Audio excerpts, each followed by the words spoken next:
اعوذ باللہ من الشیطان الرجیم بسم اللہ الرحمن الرحیم الحمدللہ رب العالمین الصلاۃ والسلام علی اشرف الانبیاء والمرسلین سیدنا و نبینا ابی القاسم محمد وآلہ الطیبین الطاہرین المعصومین ولعنۃ اللہ علی اعدائہم اجمعین من الآن الی قیام یوم الدین اما بعد فقد قال اللہ تعالی فی کتابہ المبین وہو اصدق القائلین وقولہ الحق بسم اللہ الرحمن الرحیم ولن ترضی عنک الیہود ولا النصارى حتی تتبع ملتہم. صلوات بھیجئے محمد آل محمد پر.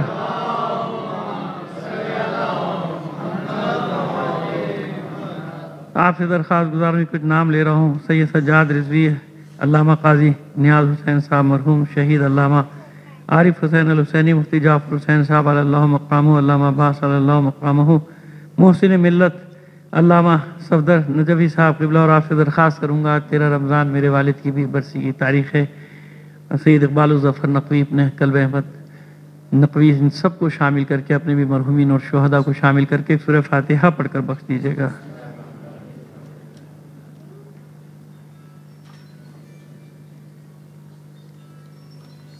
اور معذرت وہ ایک نام رہ گیا، میں روز دعا کروا رہا تھا ان کے لیے. سید حسن رضا نقوی صاحب کے لیے ان کا قضاء الہی سے آج انتقال ہو گیا. ان کے لیے بھی ایک سورہ فاتحہ پڑھ کر بخش دیجیے گا. بسم اللہ الرحمن الرحیم.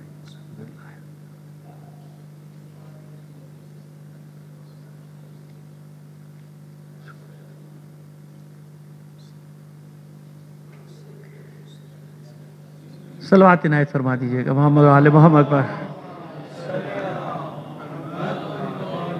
ایک بار اور اس سے بہتر انداز میں ایک صلوات بھیج دیجیے گا.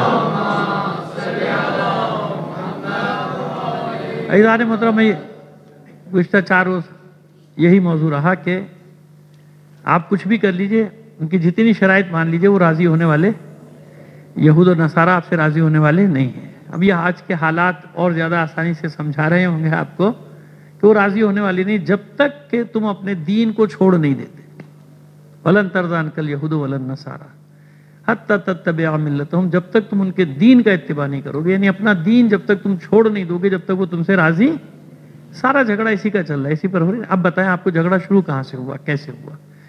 آج خلاصہ کر دیں گے تاکہ پورا منظر آپ کے ذہنوں میں آ جائے، پس منظر کے مسئلہ کیا ہوا تھا. جب حضور ابھی ظاہری طور پہ دنیا میں نہیں بھی آئے تھے نا، تو یہودی تو جانتے تھے نا کہ کیا ہونے والا ہے. اہل کتاب تھے، مکے کے لوگ تو بھول چکے تھے سب. مکے کے تو ایک خاندان یا 2 خاندان تھے جو مذہب ابراہیمی پر، دین ابراہیمی پر باقی تھے. جیسے بنی ہاشم تھے، جیسے جناب خدیجہ الکبریٰ سلام اللہ علیہا کا خاندان تھا. یہ کچھ لوگ تھے نا. باقی یہودی اس وقت بھی دشمن تھے، کیونکہ پہلے ان کے ذہنوں میں یہ تھا کہ ہمارا جو آئے گا وہ ہم میں سے ہوگا، وہ ہم میں سے ہوگا. لیکن جب معلوم ہوا کہ نہیں، یہ ہم میں سے نہیں آئے گا، یہ آئے گا بنی اسماعیل سے، بنی اسرائیل سے نہیں ہوگا، بلکہ کس سے ہوگا؟ بنی اسماعیل سے. لہٰذا تاریخوں میں ہے کہ اس وقت سے دشمن تھے. یہ پہچانتے تھے. جناب ہاشم پر بھی انہوں نے حملے کیے، جناب عبد المطلب پر بھی حملے کیے، اور جناب عبداللہ پر تو بہت حملے ان کے. یہ کسی طرح چاہتے تھے کہ اس نور کو خاموش کر دینا، لیکن ظاہر اللہ کو تو بچانا تھا، خبر تو اللہ کی تھی. حملے کیے نہیں باقاعدہ کہ کسی طرح قتل کر دیا جائے، آنے والا نہ آئے. لیکن ظاہر ہے وہ تو اللہ کی مرضی تھی، وہاں آنا تھا. لیکن چلیے ان باتوں کو کوئی کہہ سکتا ہے کہ صاحب یہ روایت کیوں، یہ روایت کیوں، روایت نہیں. اب ہم آپ کو تاریخ بتائیں کیا ہوا. جب حضور یثرب پہنچے نا، تو دیکھیں یاد رکھیے کہ یثرب، فدق، خیبر یہ سب یہودیوں کے نام ہیں. بلکہ یثرب اور خیبر جو تھے یہ 2 سگے بھائی تھے. ایک کے نام پہ یثرب آباد ہوا، دوسرے کے نام پہ. اب تاکہ آپ کو آج کی لڑائی سمجھ میں آ جائے، یہ کیا تھا؟ دونوں یہودی بھائی تھے، یہودیوں کے علاقے تھے نا، یہودیوں کا قبضہ تھا یہاں پہ. یہ عمالقہ سے جب پٹ پٹا کے بھاگے تھے، ادھر آ کے آباد ہوئے تھے. یہ بڑا ایک طویل سلسلہ ہے. کاش کے موقع ہوتا اور ہوتے لوگ بھی ہوتے، اور ویسے 5-6 دن مجھے ملتے تو میں آپ کو پھر اور پس منظر پیچھے بھی جا کے بتاتا کہ کیسے یہاں پر آئے تھے یہ. خیر، یثرب اور خیبر، یہ فدق، یہ سب ان کے نام ہیں، یہودیوں کے نام ہیں، جن کے نام پر یہ علاقے آباد ہوئے تھے.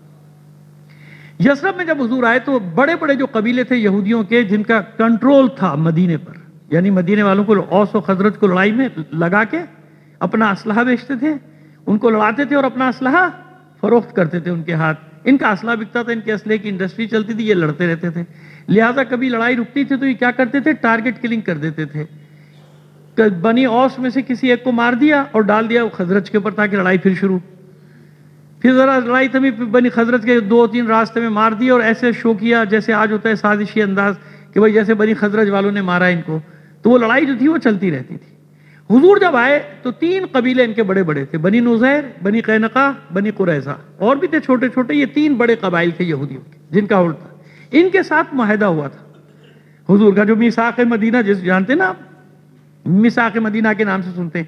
ان کے ساتھ معاہدہ ہوا تھا میثاق مدینہ کہ مدینے پر کوئی بھی غیر طاقت حملہ کرے گی ہم ساتھ دفاع کریں گے، ہم آپس میں جھگڑا نہیں کریں گے، یہ ہوگا وہ ہوگا، پرانے خون بہا بھی دیے جائیں گے، سب ہوگا، ایک دوسرے کی مدد بھی کریں گے مسائل میں. لیکن ظاہر ہے کہ یہودیوں کو یہ معاہدہ تو کر لیا دباؤ میں، کیونکہ دیکھا نا کہ سارا اوس و خزرج پورا مدینہ تو مسلمان ہو گیا، یعنی یثرب پورا مسلمان ہو گیا، تو دباؤ میں آ کے کر تو لیا. لیکن موقع کی تاک میں رہتے تھے کہ ایک نقصان کیسے پہنچایا جائے، نقصان نہیں بلکہ اس کو ختم کیسے کیا جائے، اس لڑائی کو، یعنی یہ اسلام کی قوت جو بڑھ رہی ہے اس کو ختم کیسے کیا جائے، یہ وہیں سے شروع تھا. تو اب آئیے پہلی آپ کو جھڑپ بتائیں جو مدینے میں ہوئی. معاہدہ تھا نا، اب معاہدے کے بغیر ظاہر ہے کہ اللہ کا رسول تو معاہدے کی معاذ اللہ نہیں کر سکتا نا، شکنی تو نہیں کرے گا اللہ کا رسول. ہوا یہ کہ نجد سے، نجد یہ جس کو نجد جو آج بھی جو نجدی کہلاتے ہیں، نجد میں ایک بنی عامر نام کا قبیلہ تھا بہت بڑا، اس کا ایک شخص ابو برہ مدینے آیا، اور مدینے آ کر اس نے جب یہ تعلیمات وغیرہ دیکھی وہ متاثر ہونا چاہتا تھا. تو حضور نے جب اس کو دعوت دی تو اس نے کہا کہ بہتر یہ ہوگا کہ کچھ لوگوں کو آپ میرے ساتھ بھیج دیجئے نجد، وہ نجد آئیں، وہاں جا کے تبلیغ کریں گے تو اس کا زیادہ اثر ہوگا پیغام. اور میں ان کا کہ مجھے اللہ کے رسول نے کہا کہ مجھے یہ خدشہ ہے کہ وہاں ان کو نقصان پہنچے گا جنہیں میں آدمی کو بھیجوں گا. کہا کہ نہیں، میں اپنی امان میں دیتا ہوں، میری امان میں جائیں گے. تو 70 مسلمانوں کا وفد مدینے سے کہاں آیا؟ نجد. نجد کے پاس آ کے ٹھہرا ایک بستی میں، اس بستی کا نام بھی لکھا ہوا ہے تاریخ میں. وہاں آ کے وہ ٹھہرا وہ وفد. وہاں سے پھر ایک شخص جو تھا ابن ملحان نامی مسلمان، وہ وہاں گیا، عامر ابن طفیل جو اس قبیلے کا سربراہ تھا اس کے پاس. اس نے وہ حضور کے پیغام کو دیکھنا تو دور کی بات، یعنی پڑھنا تو دور کی بات، دیکھا بھی نہیں، اور اس کو قتل کرنے کا حکم دیا. حالانکہ وہ امان میں تھا. نہ صرف اس کو قتل کیا بلکہ لوگوں کو بھیجا اور وہ پورے کے پورے 70 مسلمانوں پہ حملہ کیا، 2 کے سوا سب کو قتل کر دیا.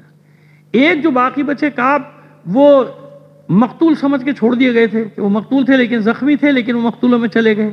ایک کو اس نے بچا کے رکھا تھا، بدلے میں اس کی ماں نے کوئی نظر و رمانی ہوگی، اس کے بدلے میں اس نے رہا کر دیا، وہ چلا گیا. یہ جب واپس آ رہا تھا مسلمان راستے میں، تو بنی عامر کے ہی 2 شخص جو مسلمان ہو چکے تھے، لیکن اس کو نہیں معلوم تھا، اس کے اوپر تو سوار تھا کہ وہ جو 69 مسلمان وہاں پہ مارے گئے ہیں ان کا بدلہ. یہ کمی گاہ میں بیٹھ گیا اور اس نے لے کے ان دونوں کو ٹارگٹ پہ رکھ کے مار دیا، تیروں سے ہلاک کر دیا دونوں کو. مدینے پہنچا تو معلوم ہوا کہ تو غلط ہو گیا. اللہ کے رسول نے کہا نہیں، یہ تو امان میں تھے جن کو تم نے مارا ہے، ان کو ہم نے امان دی تھی، میں نے خود لکھ کے امان دی تھی، لہذا ان کا خون بہا دیا جائے گا، ان کا خون بہا ادا کیا جائے، کیونکہ دھوکے میں مارا نا، کوئی جان کے تو نہیں مارا تھا، نہیں قتل کر، بلکہ وہ اس بدلے کے حساب سے کہ بدلہ لوں گا مسلمانوں کا، اللہ کا رسول خوش ہوگا.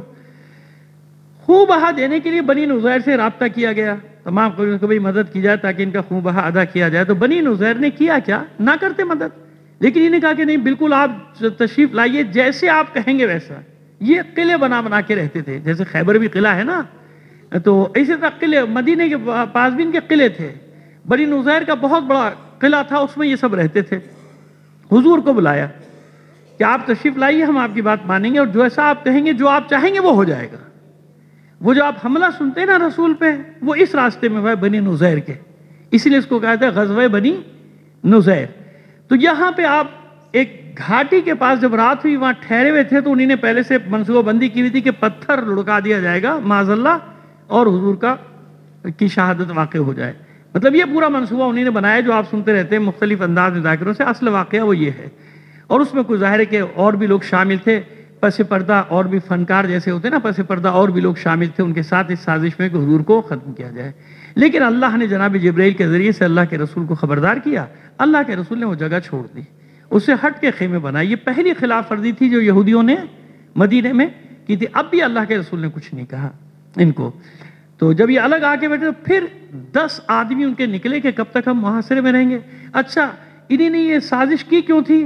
عبداللہ ابن ابی منافق نے ان کو امید دلا دی تھی کہ میں تمہارے ساتھ ہوں اور میرے 2000 سوار بھی تمہاری مدد کریں گے۔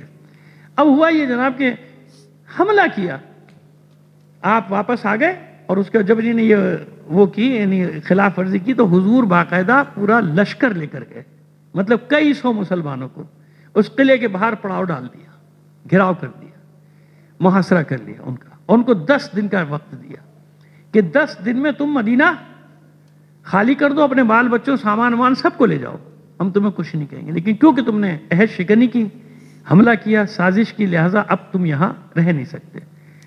اچھا وہ چلے جاتے، لیکن وہ عبداللہ ابن ابی نے ان کو امید دلا دی کہ 2000 ہم ہیں اور پھر بنی قریظہ بنی قینقاع ہم سب آئیں گے، تم فکر نہ کرو، ڈٹ جاؤ۔ وہ ڈٹ گئے۔ اب انہیں اندازہ ہوا کہ کوئی نہ مدد کو آیا، نہ عبداللہ ابن ابی آیا، نہ دوسرے آیا، نہ بنی قینقاع آیا، نہ بنی قریظہ آیا، کوئی بھی نہیں آیا۔ اب کیا کریں بھائی، کیا کیا جائے؟ اب ان میں سے کچھ لوگ رات کو نکلے کہ شبخون مارا جائے حضور کے خیمے پہ، 10 افراد نکلے۔ ان 10 افراد نے پھر یہ دوسرا حملہ کیا رسالت پر نا، وہ جو تیر مارتا، کوئی اور بھی مجلس ہو رہی ہے بھائی؟ اچھا صلوات بھیجیے محمد آل محمد پر۔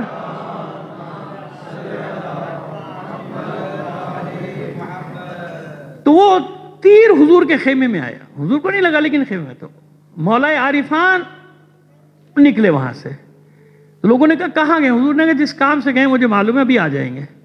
تو تھوڑی دیر میں دیکھا مولا کائنات اس کا سر کاٹ کے لے کر آئے تھے ساتھ۔ یہ تھا ابن حجاش جس نے آپ پر حملہ کیا تھا، اس کا سر لیا اور کہا کہ 10 آدمی اور ہیں یا 9 آدمی اور ہیں، اگر کچھ میرے ساتھ جائیں تو ہم ان کا محاصرہ کر لیں گے کہ یہ واپس قلعے میں پہنچنے سے پہلے ان کو ہم پکڑ لیں گے، قتل کر دیں گے۔ حضور نے اجازت دے دی۔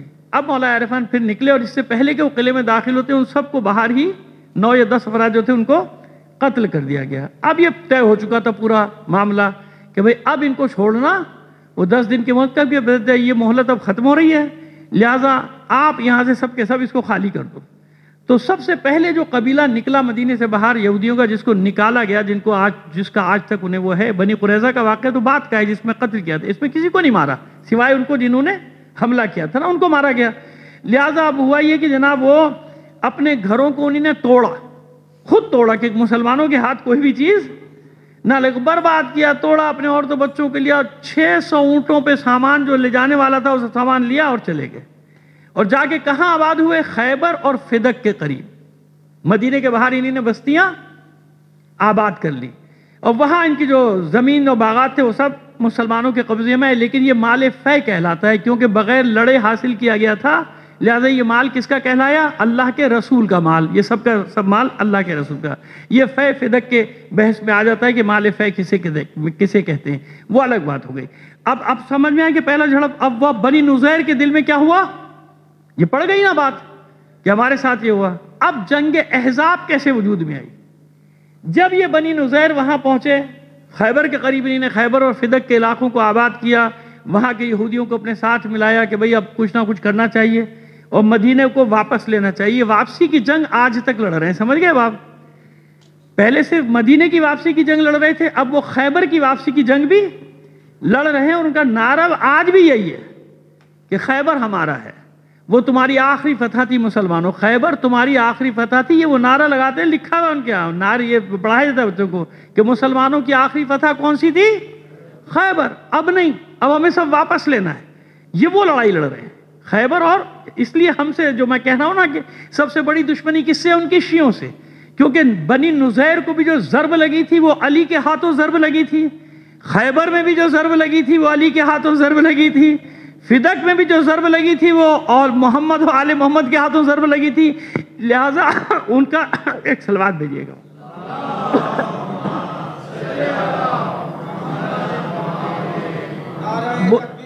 اللہ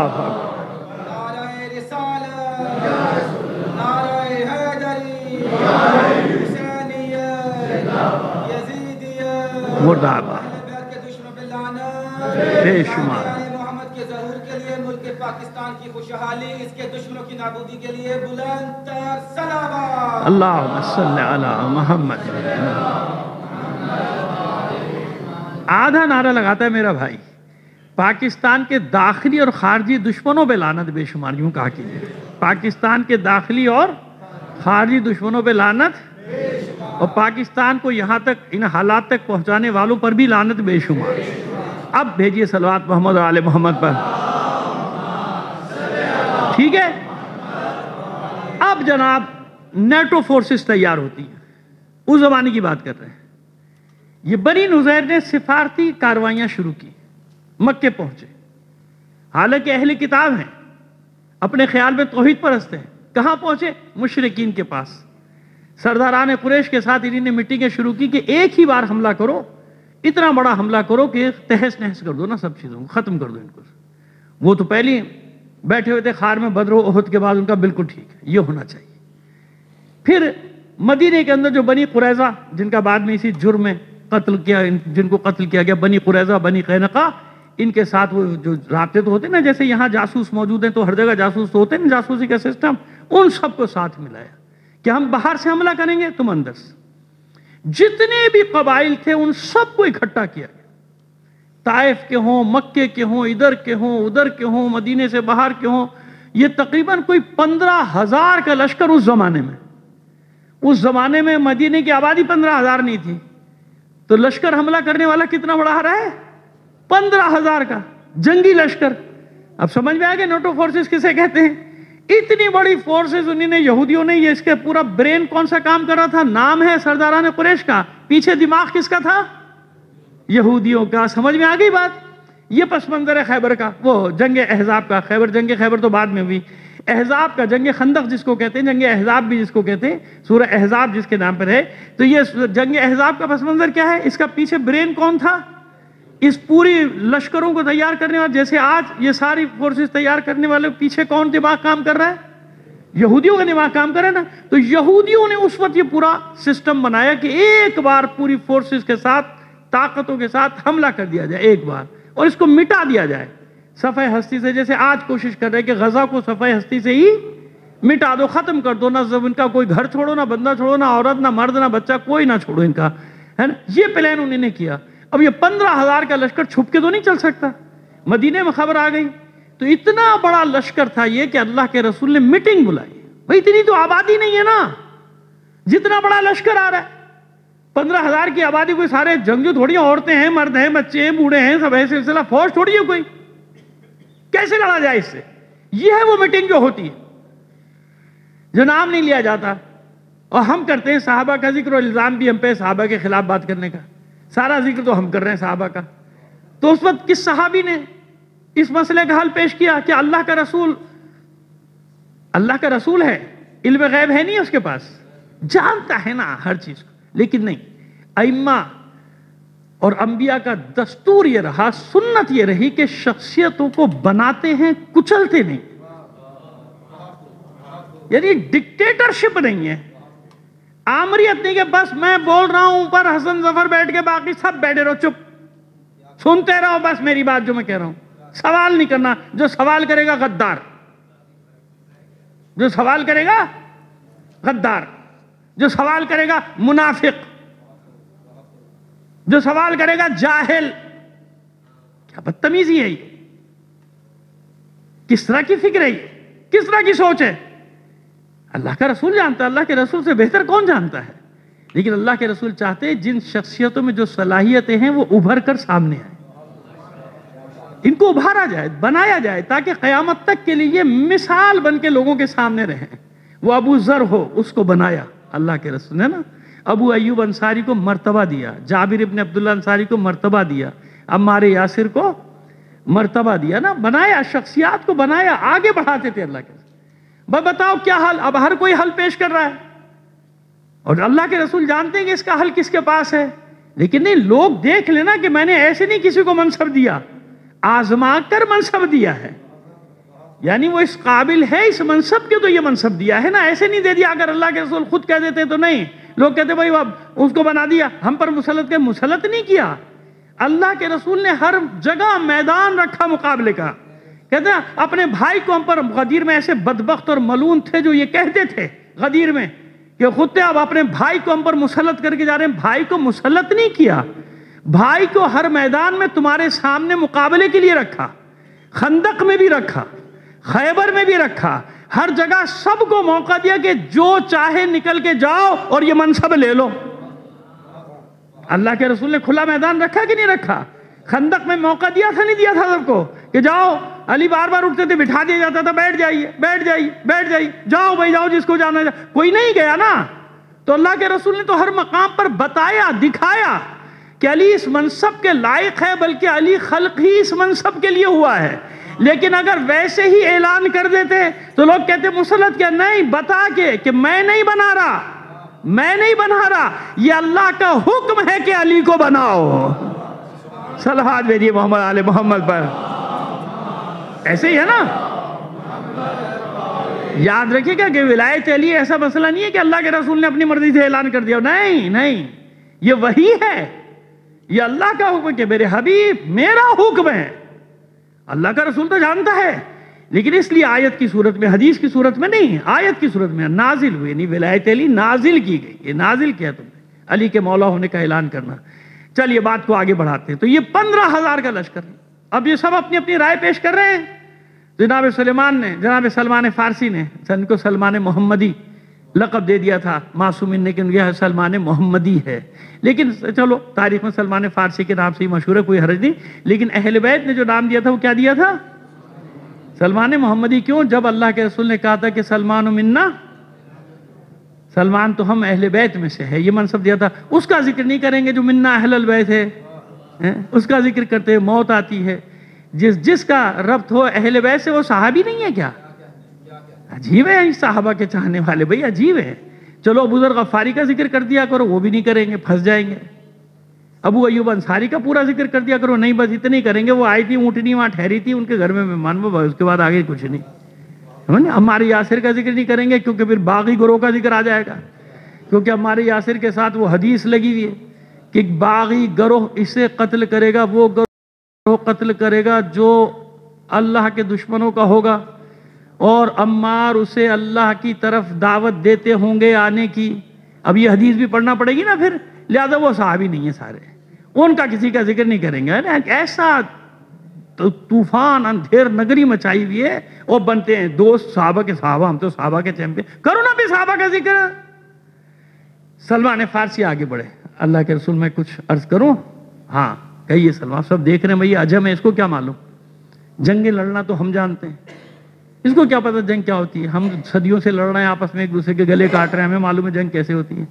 سلمان فارسی کہتے ہیں کہ ہمارے یہاں جب ایسا ہوتا تھا، جب کوئی بہت بڑا لشکر حملہ آور ہوتا تھا تو ہم شہر کو ایک طرف سے محفوظ کرتے تھے، جہاں سے ہم سمجھتے تھے کہ محفوظ کرنا چاہیے زیادہ سے، وہاں خندق کھود دیتے تھے اتنی چوڑی کہ اس پہ گھوڑا اس کو پار نہ کر سکے، اور پیچھے پہاڑ کو رکھتے تھے، اپنے کسی پہاڑ کو رکھتے تھے تاکہ وہاں سے دشمن پیچھے سے آ کے عقب سے آ کے حملہ نہ کر سکے اس اونچے پہاڑ کو۔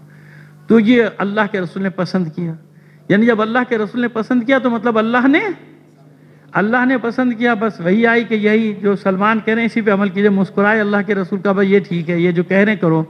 اب خندق کھودنی شروع ہو گئی تو حصے میں آئے نا الگ الگ، تھوڑا تھوڑا پارٹ، تو کہیں سے فاصلہ کم رہ گیا یا رکھا گیا۔ صلوات بھیجیے محمد آل محمد پر۔ تو خیر جناب، بتانے کا مقصد کیا تھا کہ یہ اب سمجھ میں آئے کہ یہودیوں نے کتنی بڑی سازش تیار کی مسلمانوں کے خلاف، کہ پورا اتنا بڑا لشکر لے کر آ گئے۔ اب جب آئے تو حیران ہوں گے کہ کہاں سے جنگ کرے۔ اچھا پھر اندر سے کیا ہوا کہ ان کو مدد کرنی تھی، بنی قینقاع نے انکار کر دیا، بنی قریظہ نے انکار کر دیا، مخبری شروع کر دی، سامان رسد کا سامان پہنچانا شروع کر دیا، بنی قریظہ نے ان کو مدد کرنی شروع کر دی۔ وہ جو 15,000 کا لشکر آیا تھا، یعنی اندر سے بھی جتنے منافقین تھے وہ ادھر چلے گئے، جو غدار تھے وہ بھی سامنے آ گئے، سب ایک ساتھ ساری قوتیں اٹھ کے سامنے آ گئی۔ یعنی جنگ خندق نے کیا کیا؟ جیسے آج غزہ نے سب کو بے نقاب کر دیا نا، ساحد نے، ایسے جنگ خندق نے اندر والوں کو بھی باہر والوں کو بھی سب کو بے نقاب کر دیا تھا، اور قرآن نے اس کی منظر کشی بھی کی ہے، کوئی مانے یا نہ مانے۔ صلوات بھیجیے محمد آل محمد پر۔ ذرا سا آپ حضرات آگے آ جائیں گے، مجھے آسانی ہو جائے گی، وہ دور دور مجھے دیکھنا پڑتا ہے، اچھا نہیں لگتا۔ بیٹا آگے آ جاؤ، بیٹھے مجلس میں تو بیٹھے ہوئے ہو، جب بیٹھے ہو تو آگے آ کے بیٹھو، اچھا لگتا ہے، مجھے اچھا لگتا ہے۔ یہ جزاک اللہ، اللہم صلی علی اب وہ حیران پریشان جو آیا تھا 15,000 کا لشکر، یہ کیا ہوئی؟ تو آگے خندق بنی ہوئی، پیچھے پہاڑ ہے، گھوم کے وہ اتنا بڑا پہاڑ تو پار کر کے نہیں آ سکتے، بھائی کیا کیا جائے؟ اب بیٹھے ہوئے، وہ ادھر بیٹھے ہوئے، یہ ادھر بیٹھے ہوئے، کیا جائے؟ کبھی کبھی وہ ادھر سے انہوں نے 2 تیر مارے، ادھر سے انہوں نے 4 تیر مار دی، بھائی یہ ہوتا رہا، جنگ کی نوبت نہیں آ رہی۔ تو وہ جناب یہ ہوا کہ عمرو ابن عبدود جی آگے بڑھا، اس نے کہا میں جاؤں گا۔ اچھا تھا تو دلیر، میرے بھائی خیریت ہے باہر، کیا ہو رہا ہے؟ ایسی باتیں کر رہے ہیں کہ مجھ سے بھی اونچی آواز ہے ماشاءاللہ ان کی۔ اچھا اوپر ہیں، صلوات بھیجیے محمد آل محمد پر۔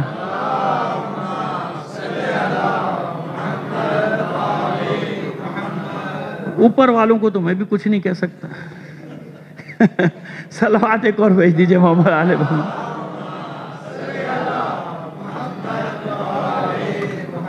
تو یہ 3-4 افراد کے ساتھ، جس میں اکرمہ بھی تھا اور بھی افراد تھے، 4 افراد انہی نے راؤنڈ کیا، مل گئی وہ جگہ نشاندہی جس کی گئی تھی کہ یہاں سے چوڑائی کم ہے، ادھر سے آ جانا۔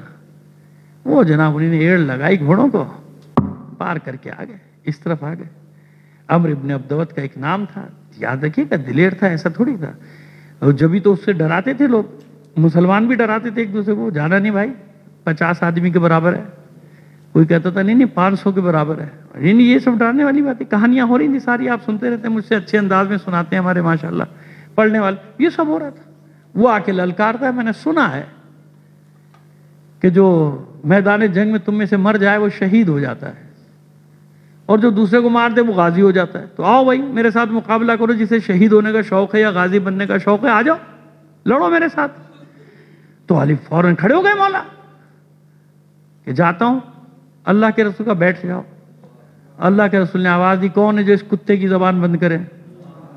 اللہ کے رسول۔ جب اللہ کا رسول ایک دیکھیں نا، ایسے لفظ استعمال نہیں کرتے، لیکن جہاں جب ایسا لفظ استعمال کر لیں تو آپ سوچ لیجیے کتنا بڑا خبیث ہوگا وہ، جس کے لیے اللہ کا رسول ایسا لفظ استعمال کرے، کتے کی زبان بند کرے۔ کون ہے اس کتے کی زبان بند کرے؟ للکار کھڑے تو ہو گئے، علی جانے دیتے نہیں، بٹھا دیا، خاموشی۔ اچھے سبھی ہیں، کوئی بوڑھے بھی ہوں گے، کوئی ضعیف بھی ہوں گے، لیکن بہرحال کوئی نہیں نکلا۔ چلو بھائی دوسرا۔ پھر اس نے للکارا، میری گلا دکھ گیا، میری زبان بیٹھ گئی، گلا بیٹھ گیا، میری زبان دکھ گئی، چلاتے چلاتے کوئی نکلتے نہیں تم میں سے، نکلو نہ لڑو مجھ سے، میں تمہاری صفوں میں آیا ہوں، ادھر آیا ہوں، تمہارے پاس لڑنے کے لیے آیا ہوں۔ پھر خاموشی۔ پھر علی کھڑے ہوئے، میں جاؤں کہ نہیں بیٹھ جاؤ، ہے بھی کوئی نہیں؟ منصب ایسے تھوڑی ملتا ہے، سنت الہی نہیں ہے، تاکہ تمہیں اعتراض نہ کر سکو۔ تمہیں موقع دیا تو تھا، کیوں نہیں نکلے تم میں سے؟ کوئی ہوتا تو نکل آتا، کوئی نہیں نکلا۔ تیسری بار جب اس نے کہا کہ اللہ کے رسول اب اجازت دے دیجیے مجھے جاؤ، کہاں اب جاؤ۔ 3 بار موقع دیا نا، تاکہ کوئی یہ نہ کہہ سکے بعد میں ہم جاتے ہم بھی مار کے آ جاتے۔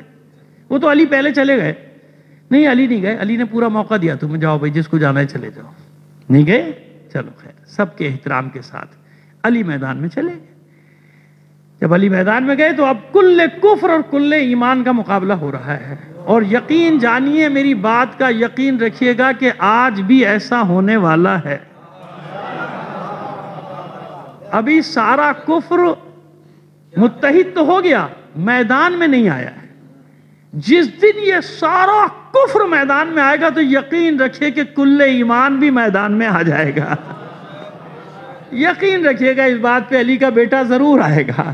یہ اللہ کا وعدہ ہے، یہ ائمہ کا وعدہ ہے نا، یہ اس کا بھی وعدہ ہے۔ بس اب جمع ہو رہا ہے نا، بس جمع ہونے کی دیر ہے۔ جیسی سے یہ سب کل کفر جمع ہوگا تو اطمینان رکھو، کل کفر کے لیے کل ایمان ہے۔ کل علی تھا، آج علی کا بیٹا ہے انشاءاللہ۔ صلوات بھیجیے محمد آل محمد پر۔ تو اب اللہ کے رسول نے اعلان کیا تاکہ قیامت تک محفوظ ہو جائے، کل کفر کے مقابلے میں کل ایمان جا رہا ہے۔ کیوں؟ گہرائی کتنی ہے اس جملے میں؟ بھائی کوئی نکلا ہی نہیں نا۔ ادھر جو ان کی طاقت کی علامت تھا عمرو ابن عبدود، وہ نکلا، ادھر سے علی نکلے۔ اب وہ جیت جائے تو کفر جیت گیا، جیت گیا نا کفر، کیونکہ ادھر اور کوئی ہے ہی نہیں علی کے بعد۔ اور علی جیت گئے تو ایمان جیت گیا، کل ایمان جیت گیا۔ کیوں؟ اب ان کے پاس اس سے بڑا کوئی پہلوان، کل کفر ہے وہ، جو عمر ابن عبدود آیا ہے، اور ادھر سے جو جا رہا ہے یہ کل ایمان۔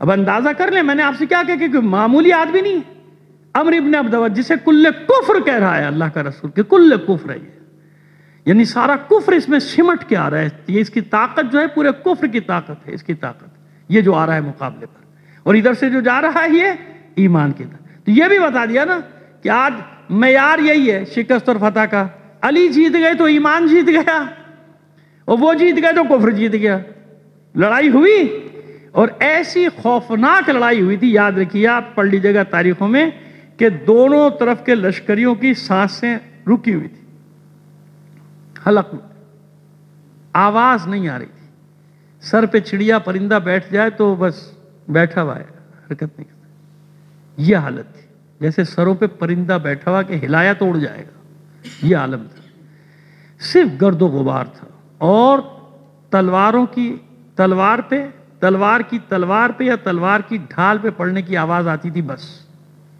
اتنی بڑی لڑائی ہوئی تھی، گرد و غبار اس میں تھے دونوں، اتنا طاقتور تو تھا نا کہ جب اس نے وار کیا تھا تو ڈھال کو چیرتا ہوا مولا کی پیشانی پہ لگا تھا، ڈھال فولادی ڈھال اس کو چیر دیا تھا، اس نے مولا کے سر پہ لگا تھا، یہ ہے زخم تو لگے، زخم اسی کے لگتے ہیں جو لڑتا ہے بھائی، ورنہ تو ماشاءاللہ بڑے بڑے بہادر تھے، کبھی ناخن بھی نہیں کٹا کسی جنگ میں، یہ ہوتی ہے بہادری۔ صلوات بھیجیے محمد آل محمد پر۔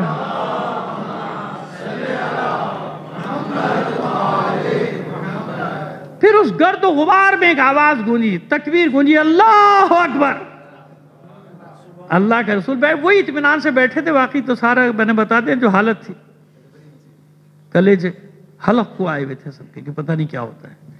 جب حضور کھڑے ہوئے اپنی جگہ سے، جیسی وہ آواز آئی ادھر سے، حضور نے کہا اللہ اکبر، بس 5 یا 7 مقامات پہ گڑھیاں تھیں مسلمانوں نے جو مورچے بنائے ہوئے تھے نا، 5 یا 7 حصوں میں، مساجد سبا، ہاں 7 حصوں میں تھے، کیونکہ اب تو ختم کر دیا سب، میں نے کسی زمانے میں زیارت کی، 7 مسجدیں ہوتی تھی نیچے سے لے کے اور اوپر تک ہے، لیکن وہ سب بند کر دیا، وہ ایسے ہی ہے سلسلہ، تو وہ نیچے ایک بڑی مسجد بنا دی، اس کا نام بھی کچھ اور رکھ دیا، حالانکہ نیچے جو مسجد ہے اس کا نام کیا ہے؟ مسجد فاطمہ۔ کیا نام ہے؟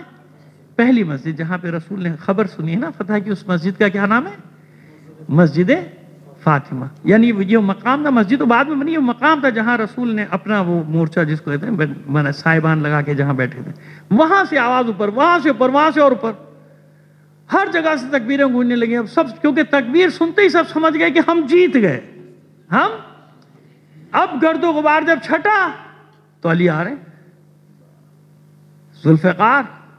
ذوالفقار کے لبوں سے لہو ٹپک رہا ہے، اور بائیں ہاتھ میں عمر ابن عبدود کا سر ہے، اور علی بھی جھومتے ہوئے آ رہے تھے، یقین جانے یہی منظر کہ علی باقاعدہ جھومتے ہوئے آ رہے تھے، تو لوگوں سے برداشت نہیں ہوا تھا، لوگوں نے فوراً اعتراض کے لیے زبانیں کھولنی دیکھی ہے، کیونکہ سنا تھا نا کہ تکبر منع ہے، اللہ نے بھی منع کیا، رسول نے بھی منع کیا، غرور مت کرنا، زمین پہ پیر دبا کے نہ چلنا، دھمک کے نہ چلنا، یہ سب پڑھا تھا، سنا تھا، آیات بھی پڑھی تھی، حدیثیں بھی سنی تھی، فوراً چلا اٹھے، دیکھیے علی کو کیسے مغرورانہ انداز سے آ رہے ہیں، تو اللہ کے رسول نے تو ایک جملہ کہا، اب مجھے اپنی زبان میں کہنے دیجئے بھائی، اتنی تو اجازت ہے کہ میں اپنے لفظوں میں کہہ دوں کہ کیا انداز کیا تھا، بکو مت، حالانکہ پھر بتا رہا ہوں کہ اللہ کے رسول نے یہ لفظ نہیں کہا، جو میں سمجھا وہ بتا رہا ہوں، بکو مت، بیٹھ جاؤ، تمہیں کیا معلوم کہ میدان جہاد میں کفر کو شکست دینے کے بعد اللہ کو مجاہدوں کی یہی چال پسند ہے،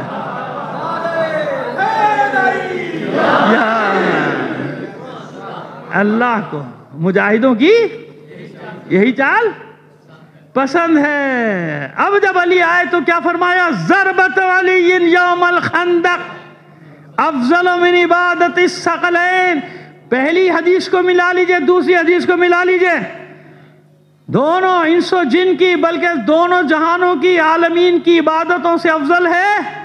علی کی ضربت کیوں؟ اسی ضربت پر موقوف ہے کفر اور ایمان کی فتح و شکست۔ اگر علی کی شکست ہوتی تو جب ایمان ہی نہیں رہتا تو عبادتیں کہاں سے رہتی؟ تو علی کی ضربتوں نے عبادتوں کو مٹایا نہیں، عبادتوں کو بچایا تھا.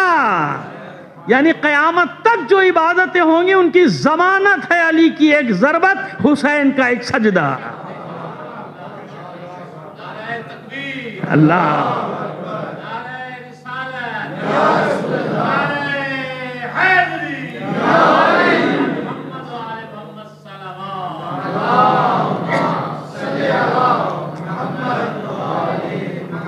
مل کر ایک بار اور بلند آواز سے ایک صلوات عنایت فرما دیجئے گا.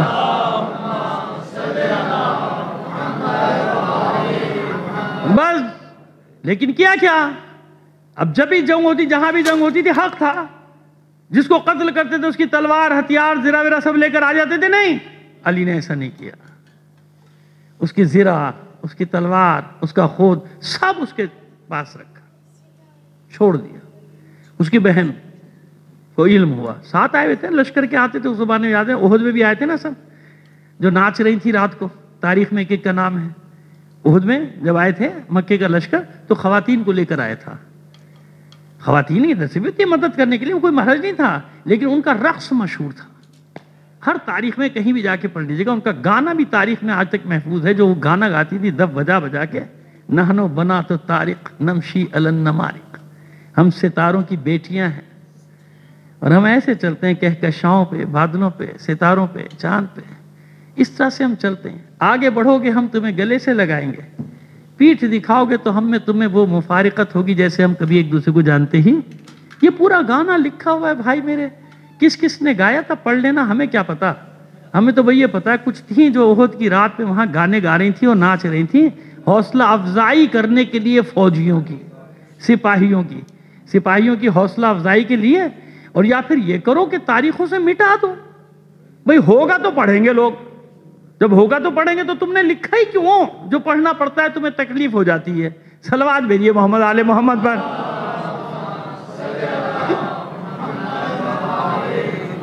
تو اس کی بہن بھی آئی ہوئی تھی.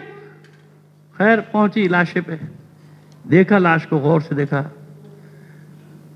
حیران ہو گئی کہ بھائی اس کو تو نہ مسئلہ کیا، نہ ہاتھ پیر کاٹے، نہ سینہ کاٹا، نہ جگر نکالا، نہ چبایا، کچھ بھی نہیں کیا. تلوار رکھ کے چلا گیا، زرہ رکھ کے چلا گیا، خود رکھ کے چلا. کون ہے؟ ایک دم پوچھتی ہے کس نے مارا ہے میرے بھائی کو، قاتل کون ہے؟ لوگوں نے بتایا کہ ابو طالب کے بیٹے نے، علی ابن ابی طالب نے قتل کیا. اب لاش کو خطاب کر کے کہتی میں تجھ پہ ضرور روتی، تیرا ماتم ضرور کرتی اگر تجھے کسی اور نے مارا ہوتا، لیکن تجھے ایک باشرف انسان نے مارا ہے،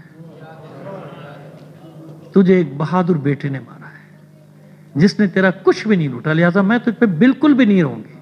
تو ایک مرد کے ہاتھوں مارا گیا ہے، تو ایک غیرت مند کے ہاتھوں مارا گیا. یہ دشمن کی بہن، مقتول کی بہن تعریف کر رہی ہے علی کی. چلیے یہ تو میں نے اس لیے پورا واقعہ ذکر کر دیا کہ آپ اس ماحول میں رہیں، معلوم ہو جائے کہ کیا ہوتا ہے. لیکن اصل بات میں کیا بتا رہا تھا کہ پورا گیم کس نے کیا تھا؟ یہ نیٹو فورسز کس نے تیار کی تھی؟ یہ اتحادی فوجیں کس نے تیار کی تھی؟ یہودیوں نے، تاکہ ایک بار حملہ کر کے ختم کر دیا جائے. ابھی اس میں بہت سارے نشیب و فراز ہیں.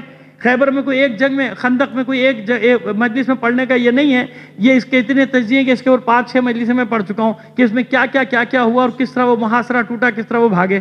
سمجھ میں آئی بات؟ اس کے بعد پھر بنی قریظہ سے یہ بدلہ لیا گیا. بنی قریظہ نے اپنی سزا خود مقرر کی تھی، اللہ کے رسول نے نہیں. اب باقیوں کو بھی بھاگنا پڑا، بنی قینقاع کو بھی نکلنا پڑا. بنی قریظہ کے اکثر قتل کر دیے گئے، جو بچے تھے عورتیں بچے ان کو نکال دیا گیا، ختم ہو گیا. اب سمجھ میں آئی دشمنی کی وجہ کہ نظریں ان کی کہاں پر ہیں؟ یثرب پہ، مدینے پہ. خبر ابھی میں نے خیبر تو پڑھی ہی نہیں آپ کے سامنے، لیکن اب سمجھ میں آ گیا کہ ان کو غم کون سا کھائی جا رہا ہے، خیبر اور مدینے کا. تو کس کے ہاتھوں یہ سب کیا تھا؟ محمد و آل محمد، علی اولاد علی. اس لیے ان نام نہادوں کو کوئی فرق بھی نہیں پڑتا. اس لیے یہودیوں کو دعوت دے رہے ہیں، اس لیے یہودیوں کو بلا رہے ہیں. وہ نفوس پیدا کرتے چلے جا رہے ہیں، پوری لڑائی وہ ہو رہی ہے. لیکن یاد رکھیے، جیسے ہر فرعون را موسیٰ،